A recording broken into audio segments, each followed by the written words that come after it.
မိုင်လေးကကျိုးလေး3ချောင်းပြတ်သွားတယ်အဲ့တော့တက်တက်ရမေရှာပြီးကျွန်တော်ထောင်နေချက်ဘာမှမဟုတ်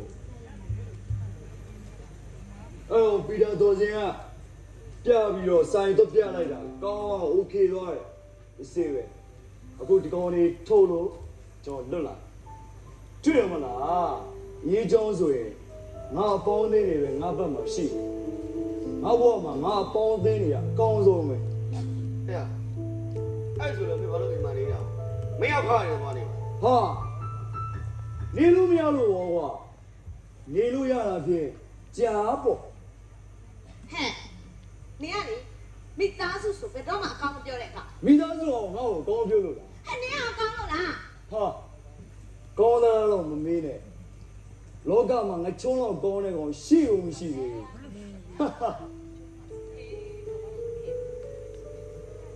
အေးပါဒီအချိန်မှာတော့နင်တို့ကငါချုံးอ่ะပေါ်တော်နဲ့ဘာမှအသုံးမဝင်နဲ့ကောင်းတယ်ဒီချိန်ကြမှာငါချုံးอ่ะဟောဒီမိသားစုရဲ့အချက်ချဆိုတာနင်တို့သိလာစေရမယ်အေးပါစောင့်ကြည့်ပါဦးမယ်စောင့်ကြည့်လိုက်ခဲ့သွားပြန်ပြန်လောက်ခံအောင်ပဲရှင်းတယ်ဒီတိုင်းနဲ့ပေါ့ခုမှမင်းခွဲတဲ့ချက်တွေနဲ့ငါတို့တွေကွဲနေပြီအဲ့မင်းသိလားလဲတင်လိုက်လေကွာဟဲ့အဲ့လေအကြီးတွေကြီးပဲစော်ကားပြီးစော်ကားကနေစ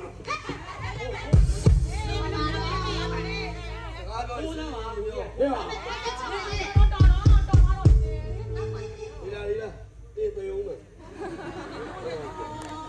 တော်ကြပါတော့ဟဲ့လို့ခဏပြောနေရတာပဲဟာသေလိုက်လို့ပြောတာ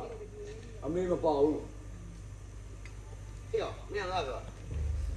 အားပြောတာလားလို့ကြီးကဒီမနော်သူတို့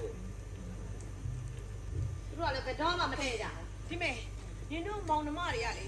တယောက်နဲ့တယောက်ဘယ်တော့မှပြစ်တာဘောမရှိကြဘူးမိသားကောင်းမကောင်းတာဗျမောင်းနေကြတာပဲအေးလေနေရာလက်မုန်းစရာကြီးကိုမချွန်းငါ့ကိုဒုက္ခတွေပေးလိုက်လားမချွန်းရဲ့ကျွန်တော်ဘာမှတော့မပြေးလို့ဘာတွေများ